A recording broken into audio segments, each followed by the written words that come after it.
Picture this, a mountain in northwestern Massachusetts, 1866, 15 years into a tunnel that was supposed to take 3.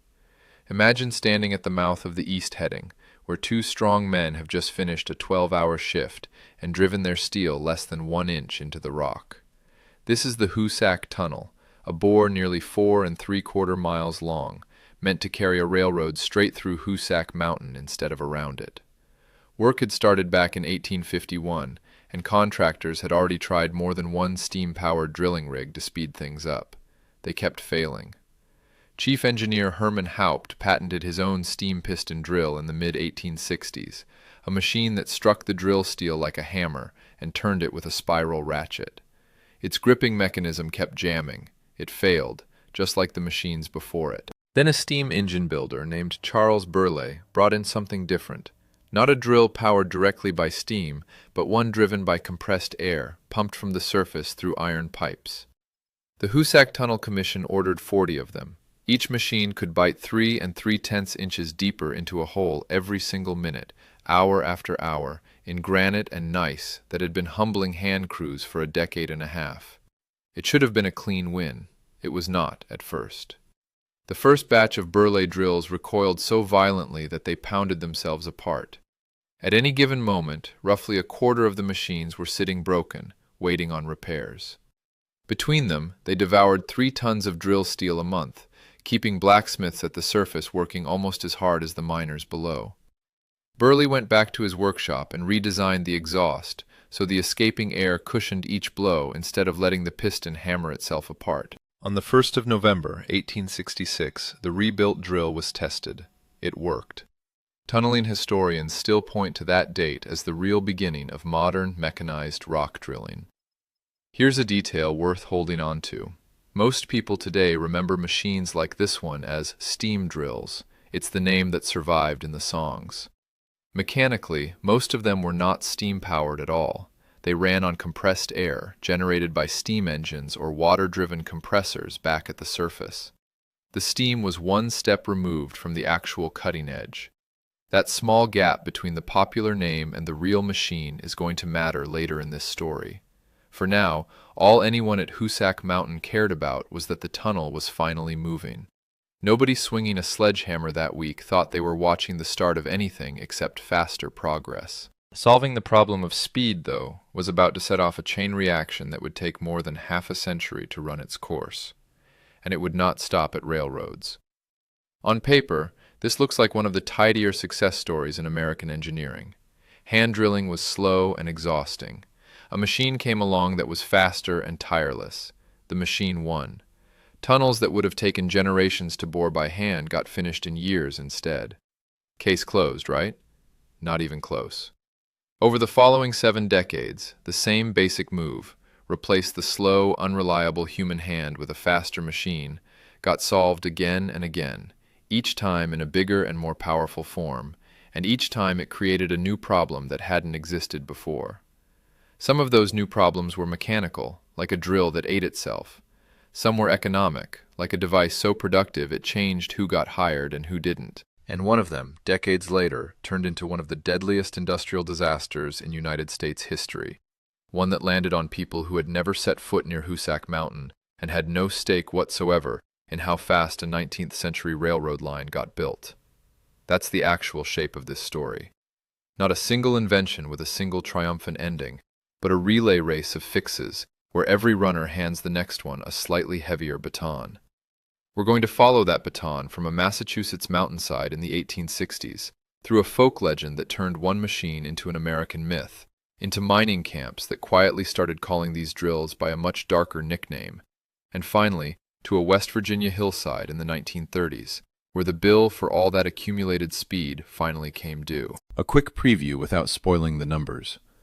The same compressed air that finally made Burleigh's drill reliable also let crews cut through rock faster and drier than any hand crew ever could. And what that dry, high-speed cutting threw into the air is going to earn these machines a name no engineer ever intended. The same contest that made one steel-driving man famous in song is going to obscure a much larger, much less romantic body count. And the same shortcut that saved time at Hoosac Mountain in 1866 is going to get reapplied at a scale nobody in that tunnel could have imagined on a hydroelectric project 70 years later. Keep the chain in mind as we go. Each link only makes sense in light of the one before it, and each one is quietly setting up the next. To understand why a faster drill mattered so much, you have to see the scale of what it was feeding into. Before 1871, the United States had already laid down roughly 45,000 miles of railroad track. Between 1871 and 1900, the country added another 170,000 miles on top of that, much of it driven by the race to finish transcontinental lines linking the Atlantic to the Pacific. This was not a handful of companies laying track at a leisurely pace. It was dozens of competing railroads racing capital, labor, and rock-breaking technology against each other across an entire continent, through the Appalachians, the Rockies, and the Sierra Nevada. Every mountain range in that path meant a choice: go around, which cost time and grade, or go through, which meant a tunnel. And every tunnel meant thousands of feet of solid rock that had to be broken apart, one drilled hole at a time, before a single charge of explosive could move it. Drilling wasn't a side cost of this industry. It was close to the center of it. Mining engineers of the era estimated that boring the blast holes accounted for roughly 2/3 of total underground excavation costs. Not the explosives, not the hauling, not the timbering, but the act of drilling itself. Whoever controlled the speed of a drill controlled the economics of tunneling, and by extension controlled how fast a railroad or a mine could turn rock into revenue. That is why a machine that could outdrill a hand crew wasn't just a curiosity confined to one mountain in Massachusetts.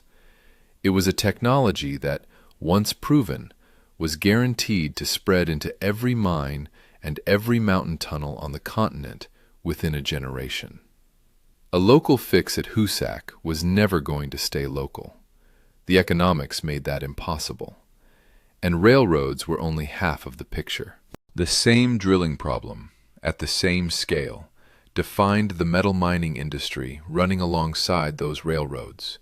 The copper districts of Michigan and Montana, the silver and gold deposits of Nevada and Colorado, all of it dependent on driving shafts and tunnels through hard rock as fast as capital could push. A drill that proved itself in a Massachusetts railroad tunnel had an obvious waiting market in every one of those mining districts. So when word got out that Burley's redesigned machine could reliably outpace a hand crew, it was never going to stay a Massachusetts story, or even a railroad story. It was going straight into the mines, at scale, within years, carrying whatever problems came bundled with it.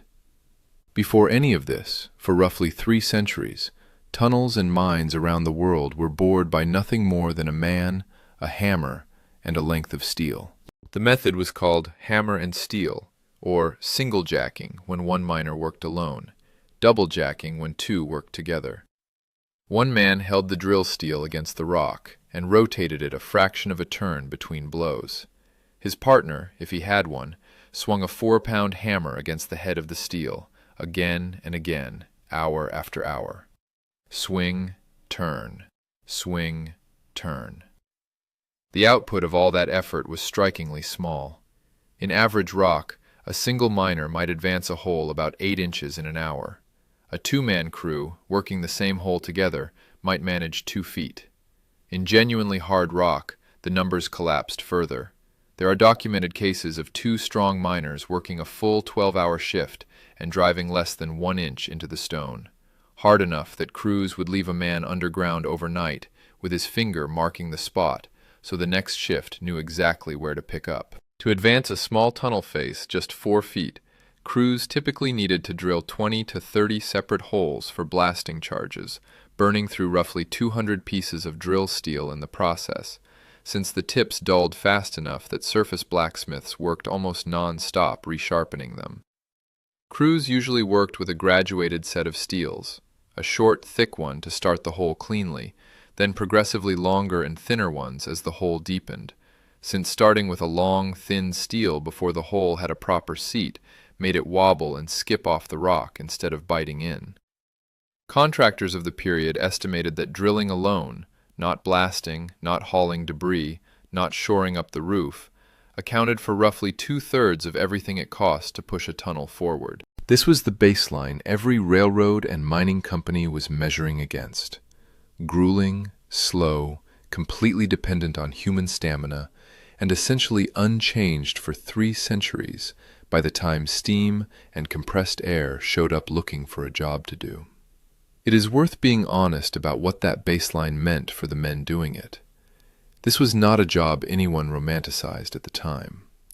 It was the single most physically punishing, monotonous task on any 19th century construction site, and it was about to be handed to a machine. Recap the previous problem in one line. Hand drilling could not keep pace with what an industrializing continent needed from its tunnels. The first attempted fix, driving a percussion drill directly off steam power at the rock face, kept failing. Hermann Haupt's steam piston design, patented in the mid-1860s, jammed on its own gripping mechanism.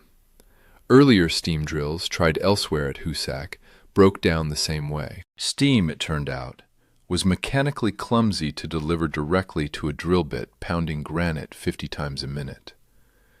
Charles Burleigh's answer was to stop trying to deliver steam power directly and instead deliver compressed air, generated by steam engines or water wheels sitting safely at the surface, then piped underground through iron pipes running at about 65 pounds per square inch.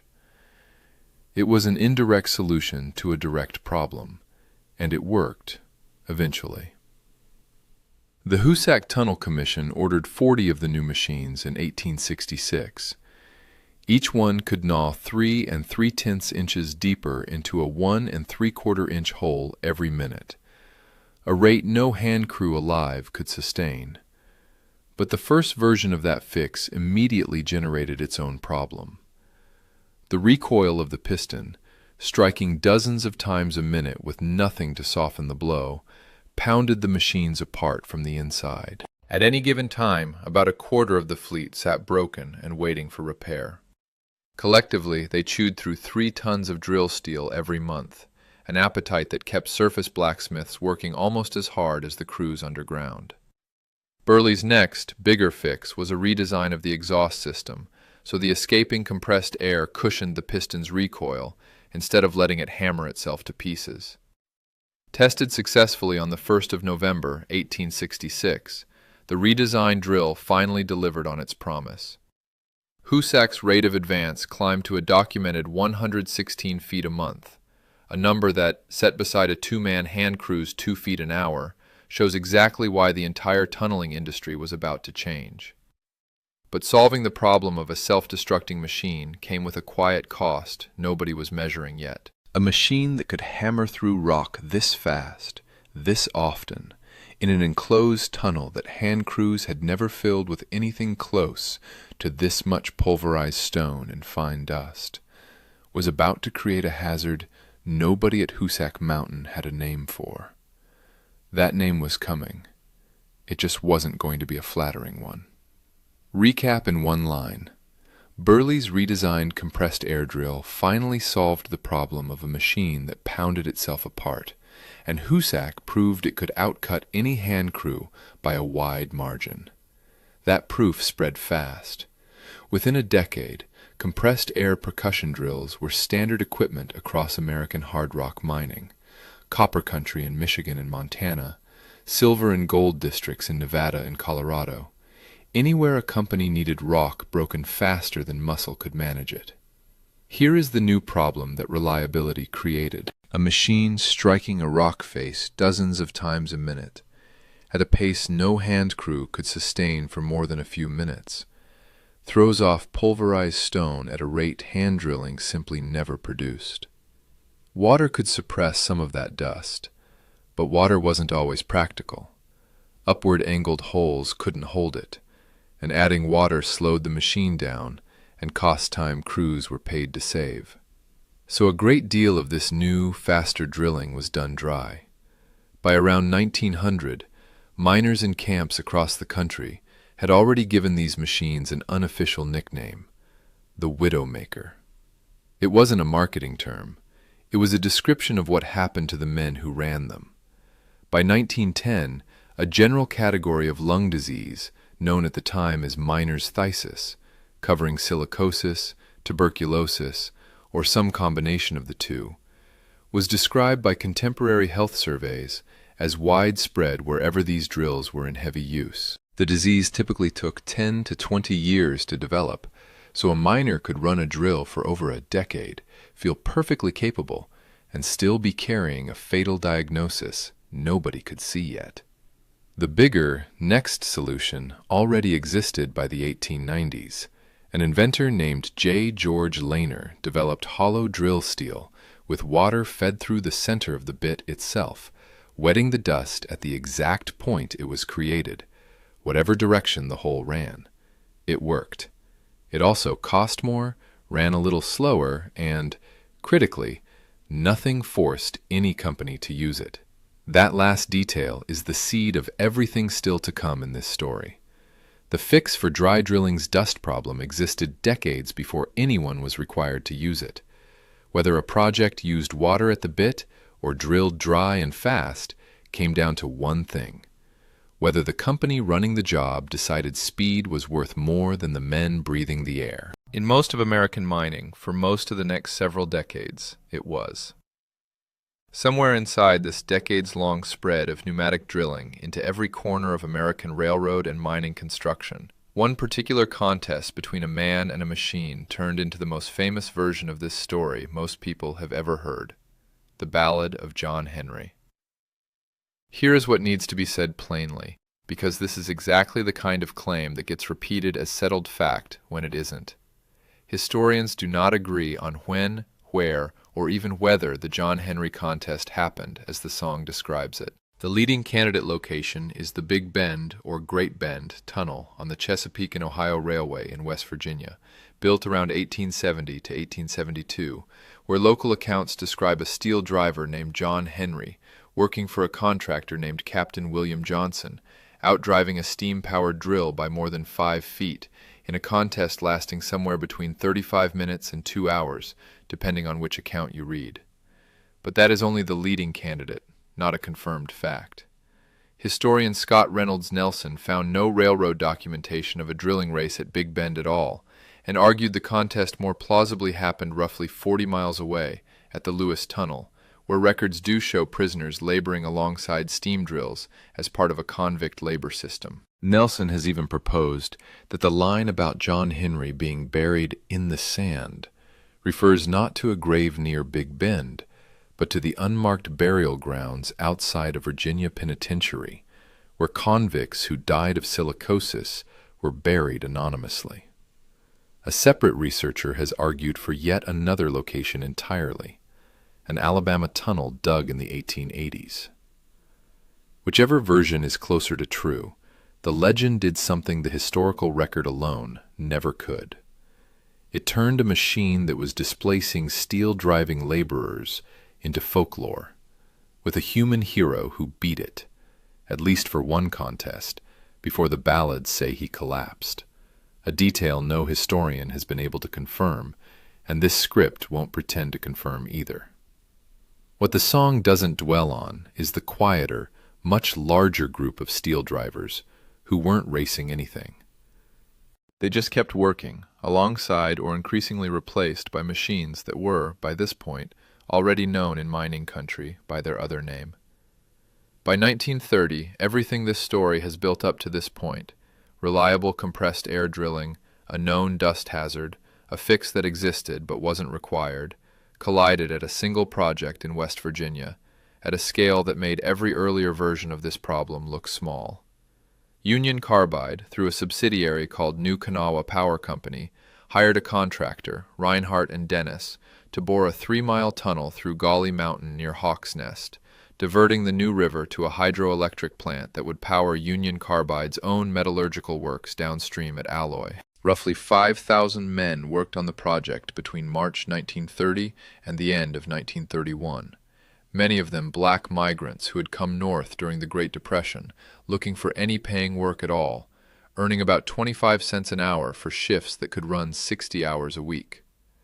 The rock inside Gauley Mountain turned out to be almost pure silica sandstone, geologically valuable, and lethal to drill. Company records later showed roughly 80% of the men who worked the tunnel became sick, died, or simply left the job within 6 months. The tunnel was drilled dry, at speed, using the same compressed air technology this story has followed since 1866, without the water-fed drill steel that had existed for nearly 40 years by that point, and without dust masks for the men underground. The exact death toll is disputed, and honestly, probably unknowable. Union Carbide's own internal count, the number still on a state historical marker near the site, was 109. A congressional hearing in 1936 put the figure at 476. The National Park Service's own account of the site cites at least 764 deaths among the roughly 1,200 men who worked underground for 2 months or longer. Some independent estimates go higher still. Nobody, including the federal government, has ever settled on one number, partly because so many sick men simply went home to other states and were never tracked again. Many of the dead had no family in West Virginia to claim them and were buried in unmarked graves nearby. This is widely regarded as the deadliest known industrial disaster in United States history, and every man affected by it had exactly nothing to do with any 19th century railroad race through a Massachusetts mountain. They inherited a shortcut that was already 64 years old by the time it reached them. Word of what was happening at Gauley Mountain reached the public slowly, mostly through local reporting, and later, national magazine coverage describing entire communities around the tunnel hollowed out by illness and death. By the spring of 1933, 157 lawsuits had been filed against the contractor and Union Carbide subsidiary, seeking a combined $4 million in damages.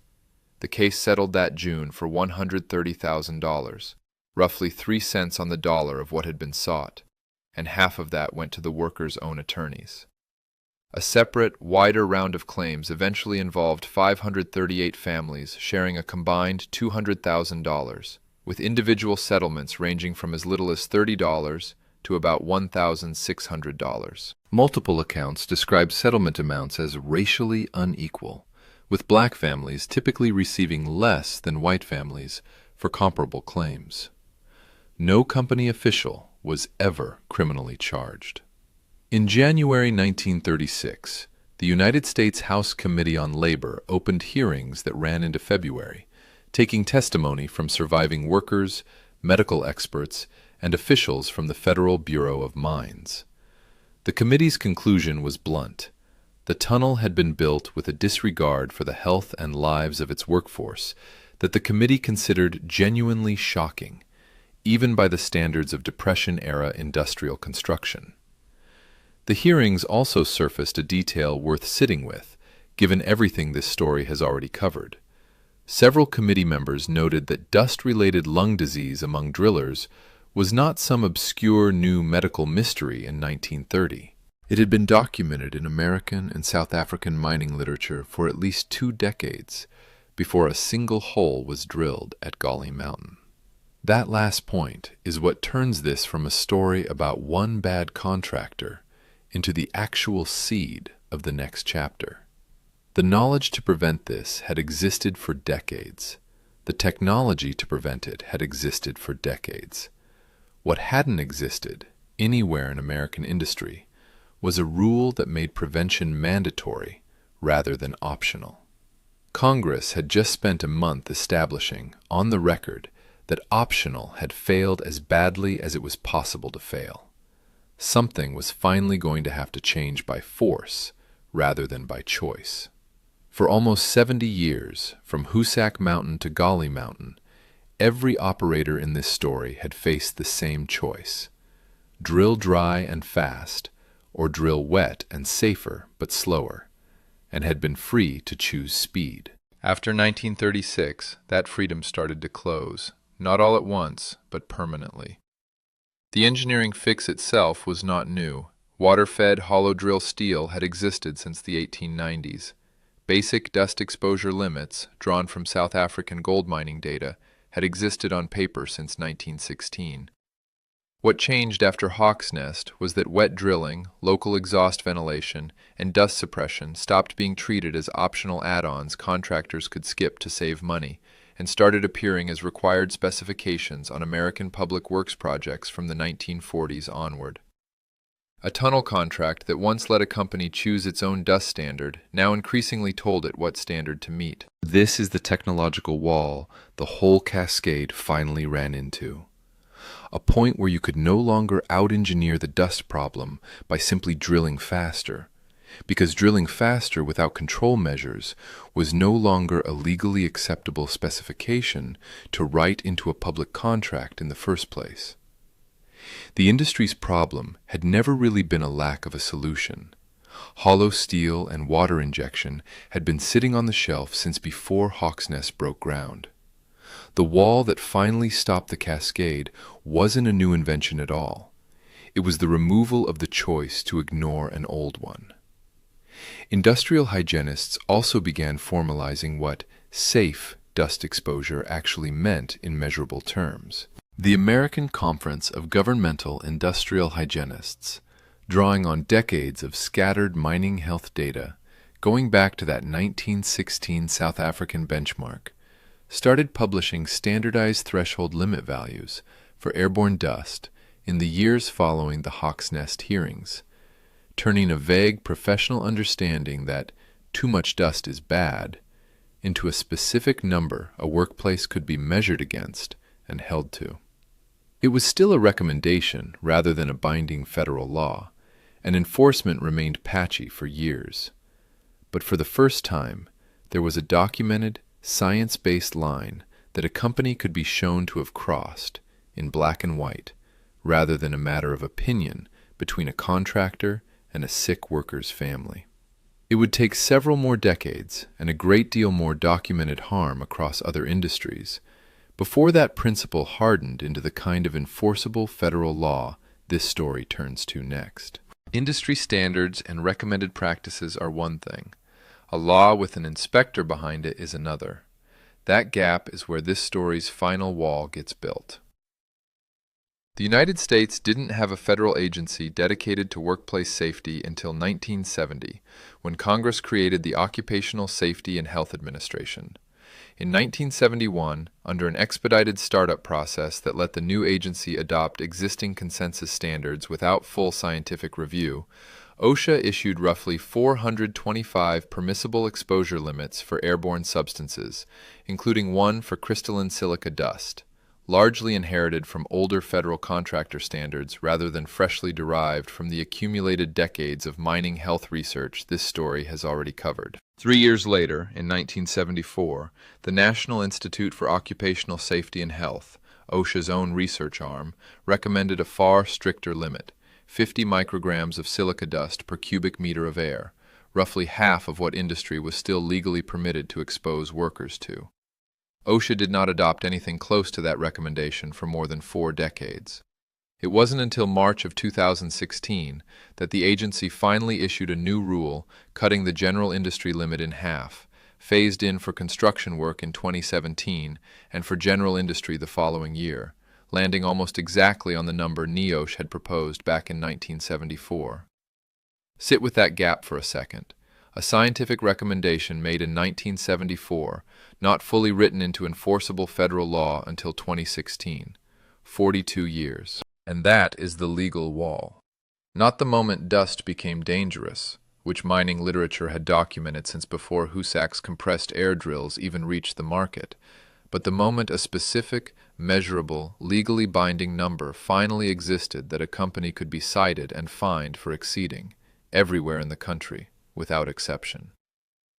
There is one more wall worth naming, a purely technological one this time. Starting in the 1950s, engineer James Robbins built the first genuinely successful tunnel boring machine, for South Dakota's Oahe Dam project, a rotating cutting head that chewed through an entire tunnel face at once inside a protective shield, rather than drilling individual holes for individual blasts. Robin's redesigned machine could advance roughly 5 times faster than drilling and blasting. Today, tunnel boring machines handle the large majority of major tunnel excavation in North America. The drill and blast method this entire story has followed, from a Massachusetts mountainside to a West Virginia hydroelectric project, still exists. It's simply no longer the default answer to, how do we get through this rock? For the first time in over a century and a half. Charles Burley's own drill business didn't survive as an independent name. Simon Ingersoll patented a competing steam-powered rock drill in the early 1870s and formed the Ingersoll Rock Drill Company. After a patent dispute with Burley over rights tied to Joseph Fowle's earlier drill design, Ingersoll's company ended up holding the stronger legal position. Ingersoll's firm merged with the Sargent Drill Company in 1888, and that combined company merged again with the Rand Drill Company in 1905, forming Ingersoll Rand, a name that dominated rock drilling and compressed air equipment for most of the 20th century. The corporate structure has shifted again more recently. In 2020, the company's industrial equipment division spun off and merged with Gardner Denver to form the Ingersoll Rand that trades publicly today, while the remaining original business became Trane Technologies. The lineage that began with a piston pounding itself apart at Hoosac Mountain is, in a fairly direct sense, still in business. Union Carbide, the company behind Hawk's Nest, became a wholly owned subsidiary of the Dow Chemical Company in 2001. The tunnel itself never stopped working. It still diverts water from the New River through Gauley Mountain today, generating hydroelectric power for the same metallurgical plant at Alloy, West Virginia, that it was built to serve nearly a century ago. Quietly functional infrastructure sitting on top of one of the least acknowledged mass casualty events in American industrial history. One more piece of this story's engineering legacy is worth naming, because it closes a loop opened back in Chapter 6. The water-fed, hollow drill steel that existed as an option since the 1890s, and that Hawk's Nest's contractors chose not to use, eventually stopped being an option at all. Modern pneumatic rock drills are manufactured with water feed systems built directly into the tool, not offered as an accessory a crew can skip to save time. The fix that once depended on one company's judgment call is now, quite literally, welded into the hardware. Here's the imbalance this whole story has been building toward. Near the east portal of the Big Bend Tunnel in Talcott, West Virginia, stands an 8-foot bronze statue of John Henry, in a park bearing his name. His ballad has been recorded, adapted, and retold by generations of American musicians across nearly every genre, and remains one of the most widely known pieces of American folklore about labor and machinery. One man, in one contest whose basic facts historians still can't fully confirm, became a permanent fixture of national memory. Compare that to Hawk's Nest. For decades after 1932, the site had no statue, no widely known name attached to it, and a death toll that still can't be pinned to a single agreed-upon number, a floor of 109 admitted by the company responsible, a congressional finding of 476, and a National Park Service accounting of at least 764, out of roughly 1,200 men who worked underground for 2 months or more. A small memorial cemetery and a state historical marker exist near the site today, but for most of the 20th century, this stayed a regional story rather than a national one, even though its documented death toll dwarfs, by any reading of the disputed numbers, whatever happened in one contest at one tunnel mouth decades earlier. This isn't a coincidence of storytelling. A single dramatic contest with a clear winner makes a better song than an industrial statistic spread across a workforce whose names were often never fully recorded in the first place. But it's worth naming plainly. The machine got a folk hero. The men who ran that same machine, and the ones just like it, at industrial scale, got a number nobody can agree on. It isn't quite true that no one tried to give Hawksnest its own cultural memory. In 1936, the poet Muriel Rukeyser traveled to Gauley Bridge, interviewed survivors and widows, and read through the court transcripts from the lawsuits, turning what she found into a book-length poem cycle. It found a far smaller audience than a folk ballad passed down and re-recorded for generations, and it drifted out of print for decades before being reissued in 2016. Two different kinds of memorial exist for two ends of this story. One carved in bronze and sung around the country, one that spent most of a century out of print. Walk back through this whole chain for a second. A jammed steam piston at Hoosac Mountain got fixed with compressed air. Compressed air's tendency to destroy itself got fixed with a redesigned exhaust. The redesigned drill's raw speed created a dust hazard nobody had budgeted for. That dust hazard had a known fix decades before anyone was required to use it. The absence of a requirement let one company, on one mountain in 1930, reproduce a 64-year-old shortcut at a scale that killed more documented workers than almost any other single industrial project in American history. And even after that, it took another 42 years for the science everyone already agreed on to become an enforceable number written into federal law. None of the people at any single link in that chain set out to cause the next one. Herman Haupt wasn't trying to create a public health crisis. He was trying to finish a tunnel that was already 15 years behind schedule. Charles Burley wasn't trying to invent a hazard. He was trying to stop his own machine from destroying itself. Every fix in this story looked, at the moment it was made, like the end of a problem. It never was. It was a handoff. That's not a flaw specific to steam drills or tunnels or the 1860s. It's closer to a law of how engineering actually works. Every solution operates inside limits nobody has tested yet, and somebody, eventually, finds them. The unsettling part isn't that this happened once, in a mountain in West Virginia. It's that the gap between cause and consequence in this story ran to decades, sometimes generations, long enough that the people who made the original trade-off were retired or dead or simply weren't watching anymore by the time the bill came due. We don't usually get to see our own dominoes lined up in advance. We mostly recognize them the way this story did, afterward, in hindsight, with the numbers finally counted. We're not exempt from this pattern just because our tools got quieter than a pneumatic drill. Every technology that promises to do something faster, cheaper, or with less human effort is making the exact same trade this story has followed for 150 years, just with a different mechanism and a different decade attached to the bill. The tools change, the shape of the mistake doesn't. If a story like this is worth having in your feed, subscribing costs nothing and helps this channel keep digging up the ones history mostly let go quiet. Drop a comment and name one. What modern solution do you think is quietly creating the next big problem? The one nobody's going to be counting the cost of for another 30 or 40 years. And if this one landed, a like helps more people find it. Thanks for sticking with the whole chain.